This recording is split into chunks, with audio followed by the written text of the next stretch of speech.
have the honor of affirming the resolution resolved that factory-installed Windows 7 computers, okay, are superior to factory-installed Apple Mac computers. All my terms I will list are all from dictionary.com. PC computers are any computers running Windows. Mac computers are computers created by Apple running a version of Mac OS or Unix. Superior is of higher grade importance or being better than something else. Factory installed is to be established or created directly from the establishment, so there's no customization. And a computer is an electronic device that can store, retrieve, and process data. For this debate, it has been agreed upon beforehand not to include smartphones or tablets of any size to be in the category of a computer. So to begin, PC computers have always been the pioneer of electronic computing technology. Using Microsoft Windows drivers, PCs have generally dominated the computer market. And recently, Apple has risen up with its own driver, Mac OS, to compete with Microsoft. But however, PC computers are still superior to Mac computers because of these main reasons: popularity, the ability to customize, variety, and money. First, PC computers are more popular than Apple computers. If you would visit the Apple store, you would find 4 main computers plus an Apple Mini, Mac Mini, but many tech editors dismiss it as a main Apple Mac. And according to Apple's 2001 third quarter report, of the 41.8 million units sold during that time, and a unit includes iPhones, iPods, iPads, and Macs, less than 10%, only 3.9 million of those units are Macs. Subsequently, during the same time period, Microsoft released its Windows 7 report, and PC computers running a version of Windows 7 sold 50 million computers, selling over 12 times more computers than Apple.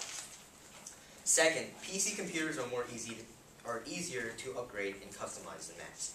In a simple search on Amazon.com, I found that the standard upgrade for a graphics card on a Mac was $225, while for a PC, the standard graphics card upgrade was only $90. In fact, for the price of one graphics card for a Mac, 1, maybe even 2 PC computers could have even been bought. And also, Alan will argue that Macs have built-in boot camp. That's true, but while it costs money to buy a Windows operating system to install into your Mac with boot camp, any non-Mac computer can download Linux for free online, thus having the power of a Mac or a PC. Third, PC computers offer variety. Alan will tell you about the smoothness and the extreme processing power of Mac computers, but PC computers offer the same thing, but with more variety.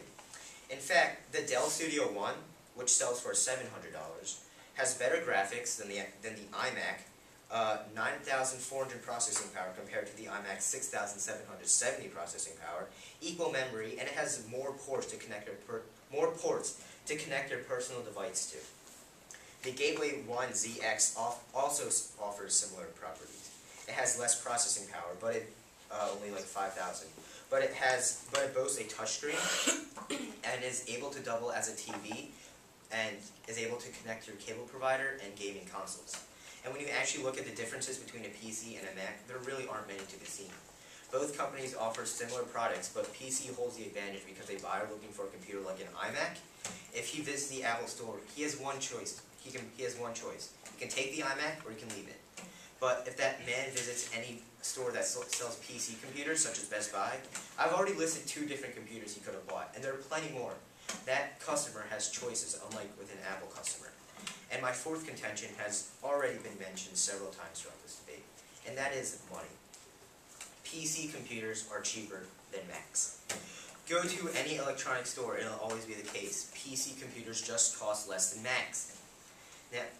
Now, my opponent will argue that the reason why PC computers cost less is because they aren't of the same quality.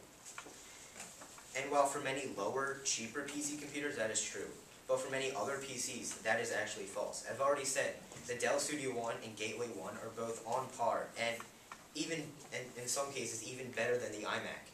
The best Alienware laptops known throughout the tech world as some of the fastest laptops, especially for gaming, still cost less than the best MacBook Pros. And the best PC computers still give the same quality as the best Macs, but at less exuberant prices. But why would a simple family really need these extreme features of Macs and PCs? The simple answer is they don't. Most families do not need to spend over $1,000 on high-end PCs or Macs. It's just unnecessary. But Macs don't offer cheaper alternatives. If you want to give a family member, such as a daughter, cousin, or nephew, their very first laptop, why on earth would you need to buy them a $1,000 MacBook with specifications they will most likely never use? use. PC computers can give you Dells, Asus, HPs, Toshibas, all under $500, and will still do everything that person wants them to do. In conclusion, PC computers are superior in both performance and desirability to Macs. They offer equal to better performance, better specifications with more variety of computers, and less money. But think of all the excessive add-ons Apple's promising with its Macs for its everyday casual laptop user. Like the ridiculous processing power, tons of memory, and a million different ports. Most customers who actually need this stuff work with all these features. It's their job. But for an everyday casual user like you and me, all the extras in a standard Mac just isn't worth the price. PC computers offer everything you need at a much more reasonable price. And for all these reasons and more, I urge an affirmative ballot.